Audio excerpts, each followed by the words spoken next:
Hey y'all, how are you today? My name is Tom Mizzle, my channel is Mizzle 14, and I'm here doing a review of Insecure Season 3, Episode 1, Better Like. Insecure is a 30-minute show that comes on HBO on Sundays. Check it out, check your cable subscriber and find out exactly what come on. It comes on around 10:30 on Sundays on HBO, and check that channel out. It's really good. It's just like it's a all black, mostly all black cast, and basically showing about what the title is, insecure, how people insecure with their lives and how they navigate things, about different issues, about relationships, about boundaries, about a lot of things that's going on between jobs, friendship, dating, love, sex. There's a lot of things. So it's a really good show. It's been on 3 seasons now. It's the third season, and it's really great. Like I said, I encourage y'all to check it out. It's on HBO. Like I said, on Sundays. They come around 10:30, and it's only a minute. It's only 30-minute episodes. So hope this season will have more episodes because it's really good, and I enjoyed it. It's centered around two people, Issa and her best friend Molly. They have other cast members, but it's mainly those two major storylines that we got through it, and those are two major storylines we got in this episode. All right, so we know that last season Issa got evicted for her place. She can't afford it, so like that. So there's going up for rent, and she can't afford the high rent, so she decided to let go of that apartment, and she went to Dan's house.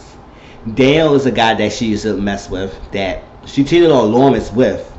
I think the first season or the second season, she cheated on Lawrence, her guy she was dealing with before, and he found out, and it caused a whole breakup between those two, and they made fences. They kind of left on the good terms, like they was bad, but at the same time they had that last little conversation, and they left having understanding with each other.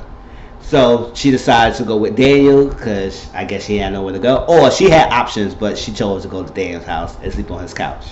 He accepted it and everything. So the episode started where Daniel was fucking some girl. He was blowing that back out, blowing things out, having crazy sex.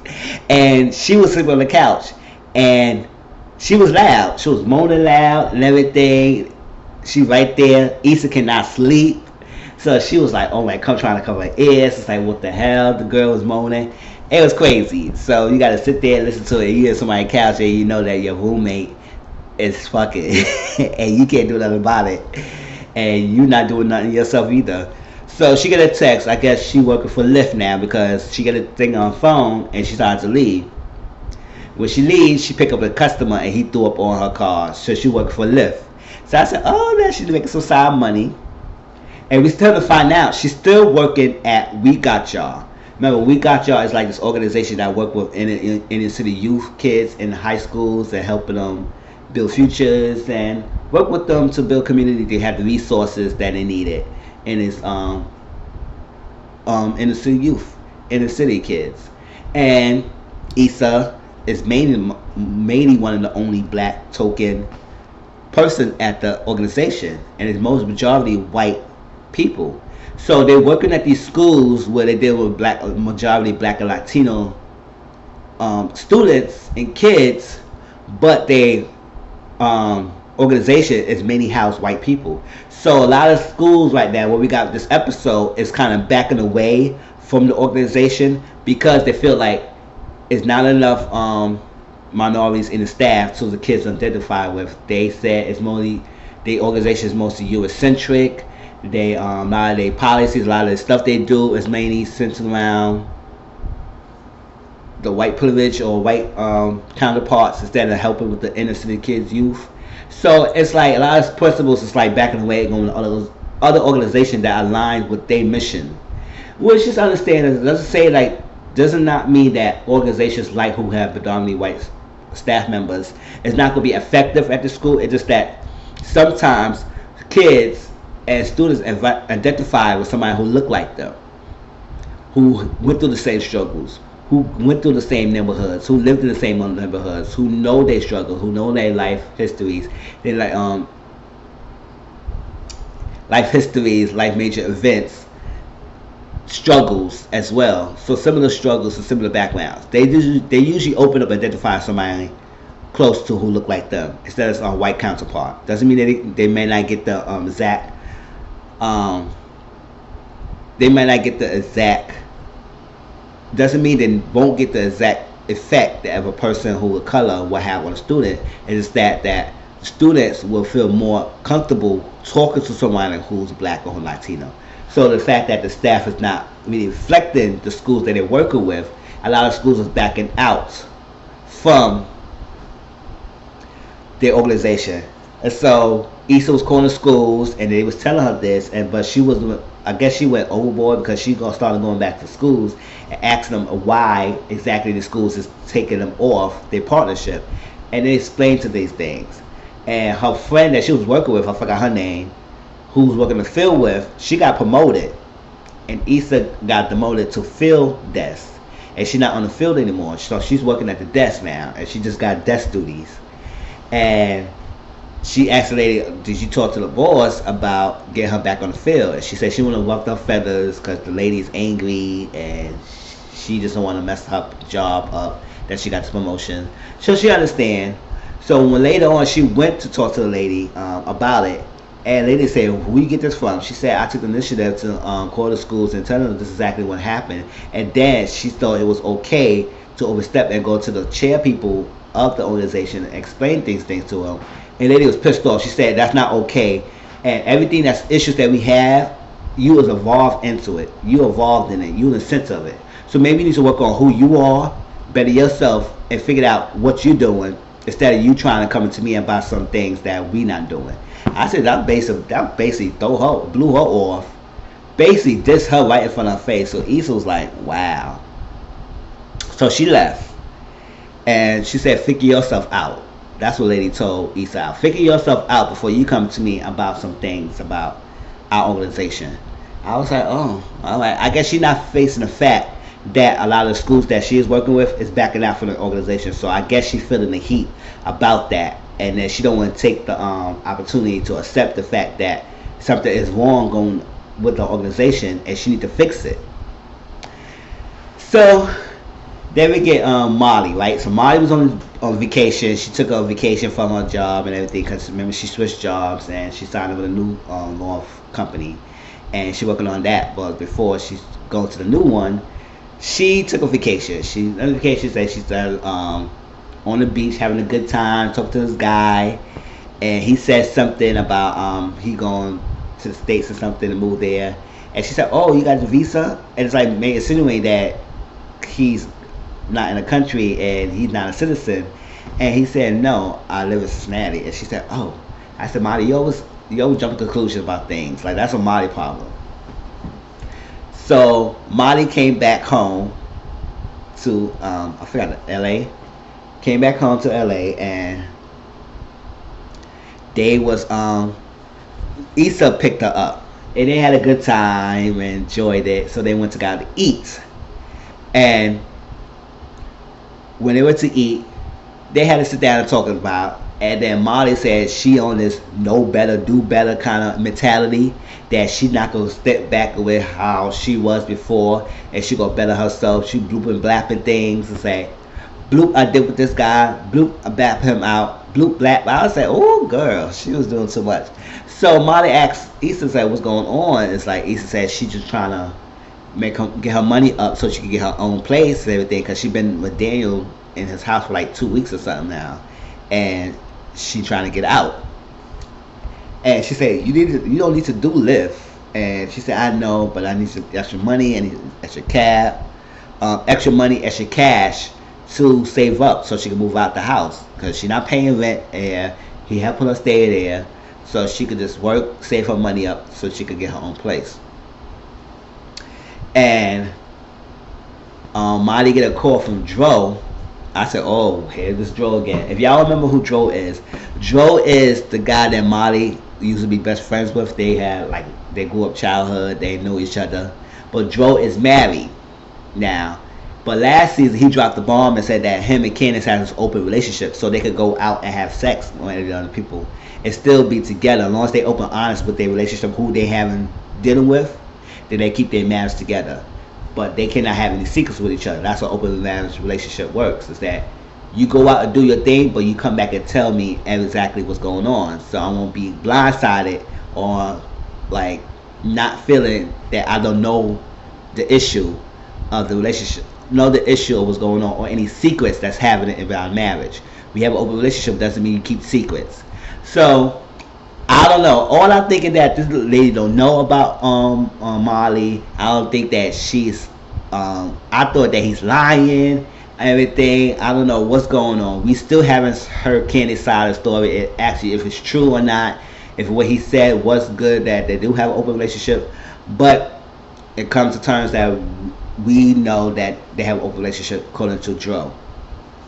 So she was dealing with Dro, and she got some caught feelings that she was having an affair with him, even though she realized it's not good. But she tried to blow it off, going with other people, but she's still coming back to him. So she met with Dro. Dro was eating her out at the table. They got it on. They had sex, and they just sat in the bed. And they in the bed. I guess it was the morning time. He stayed the night. I guess he was trying to make breakfast for them. He gets a call from Candace, his wife.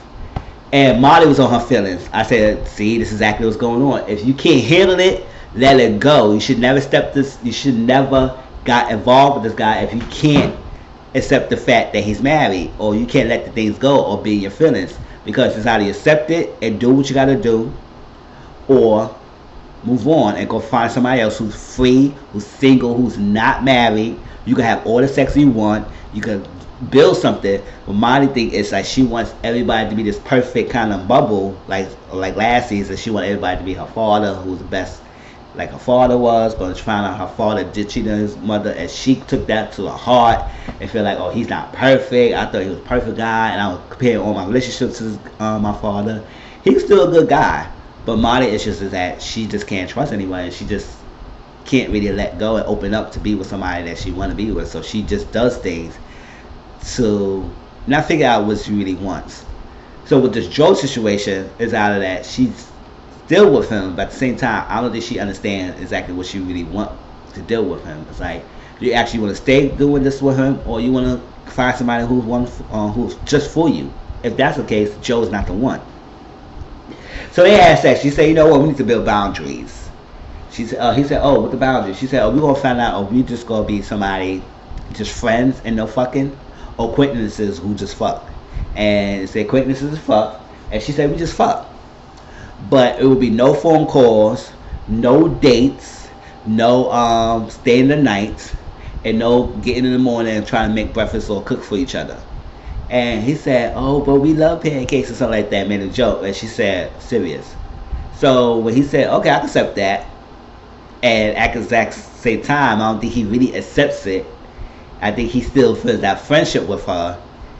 But she want that boundary to say, it's going to be a fucking thing, fucking go relationship. It's not like you have sex, you move about your business. Don't stay the night, don't try no extra stuff. You just have sex and move on. And I think he can't grasp that. So he's trying to break it. So later on, he still calls her. He called her because she told him that she worked with the new law company, and she got to work with some negotiation with them to this contract, her contract. And he called her about that. She said everything went well. They accepted on her terms. And he said, good, so let's go celebrate. Let's go out to eat. I said, damn, he really called her. He broke one of the rules. And he invited her out. And she agrees to go. But she said, I will meet you there. Now, at this I go hold on for that. Back to Issa, right? So Issa was at the house. And no, before that, Daniel was, I think he went to his family house. I don't know if that's his sister, his mother, or something like that. And he went to the family house to get the guitar. And the lady, this couch, was questioning him. It was like, oh, Issa's still there? He said, yeah, she's still there. She said, how long she gonna be there? He said, like 2 more weeks or something. She's like, oh, what's going on? And then she said, well, all the places she could go to, why the hell she chose your place? And she said, does Vanessa okay while being there. She's like, she know what it is, but it won't be long because she said she's leaving out soon. So she's like, oh, okay. And she was like, oh, is something else going on with that? He said, no, nothing else. She's just somebody who needed help, and she's crashing on my couch. And just walked out. So I guess it's like getting this in his head about what his sister or whoever the family member was saying to him, because he was like, oh, yeah. So he went to the studio. They had a studio session, and then this freaking girl was terrible, terrible. I don't know what she was doing. Like, she thought she was singing, terrible, and he was not feeling it. So he went to the guitar. He was doing some beats, playing the instruments and stuff. So Issa came home, right? When Issa came, she was like, I see you playing the guitar, you play live instruments in your beats, because I noticed that. And he said, oh, you noticed that? She said, yeah, I've ever observed it. And they had a drink, and they had a talk. And then this conversation happened. It's like, she said, what are we doing? Like, why did you came to my place? He said, out of all the places you could stay with, why did you decide to come to my place? And she said, I know you could be there for me, and I know you're a good friend, so I came over here. But Issa thing is that she don't know what she wants.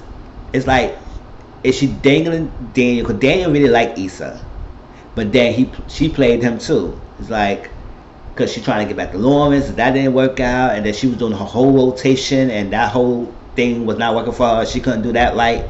So she was kind of dangling Daniel's feelings up and down, and it's like, what do you want? And you could tell that Issa still likes Daniel, and the fact that, but she's just fighting it. And I said, oh my gosh, why you can't get with this guy? I was like, he said, what you want? Like, you said that you was only staying with her because she's close to her job, and now she's admitted that she still has feelings for him. So it's like he don't know what to deal with her. But she said, don't think you innocent because you have fucking bitches in front of me, and right there, just give me a heads up and all that stuff. So last time he texted her and gave us a heads up. So she left and she went to go do a party lift because Marty just got a call from Dro and took her out to eat, and she agreed. So she said, let's go with. She decided to go with Issa. They picked up a couple of customers up, and then that was that. One of the customers ride ended up in the fight, and she had to stop that. And I was like, oh my gosh.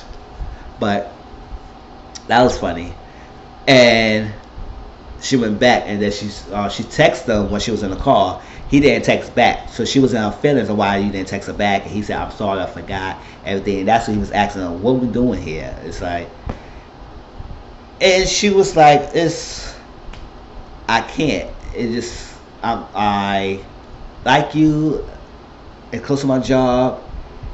It's that it's given time, it would do it. But she appreciate everything that he's done for her and stuff like that. So next time, and he said, you're not innocent, you have sex with girls in front of her. He said, oh, okay. So I guess the next time he went out, he left that place to herself and went out, and she said, thank you for everything. And he said, that stuff. So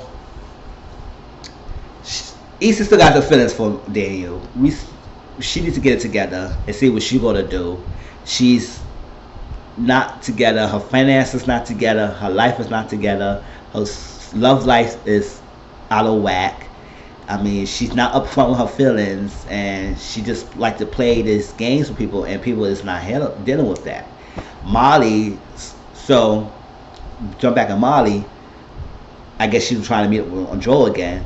Joe let himself in with the key that she gave him. So in the midst they were trying to get down to dirty, she asked for the key back. And he said, what's going on? Why are you asking for the key back? What's up with that? Why are you feeling this way? And she said, you just know what you want to do with your wife and everything. He said, don't say anything about me and my wife, what I'm doing. What do you want? And basically, with the friendship they have, she should never jumped into that little thing with him, because it will create tensions between each other. And now y'all trying to have this boundaries things going on, but the boundaries have been crossed already. And so she asked for a key back. He gave the key back and he decided to leave, and she said, I just needed to leave too.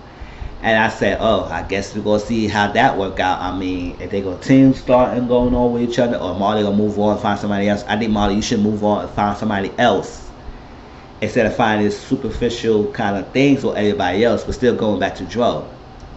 If you don't want Dro, and Dro needs to understand his boundaries too. So together, y'all should not have done that. But that was the episode of this. That was this episode. It was really nice. Like I said, this 30 minutes. It was a lot going on. I wish it would have been an hour, but they give us 30-minute interviews. So hopefully this season will make more episodes than the last 2 seasons. And I'll see y'all on next week for the next episode, Insecure. Talk to y'all later. Peace, like, comment, subscribe to my channel. Peace.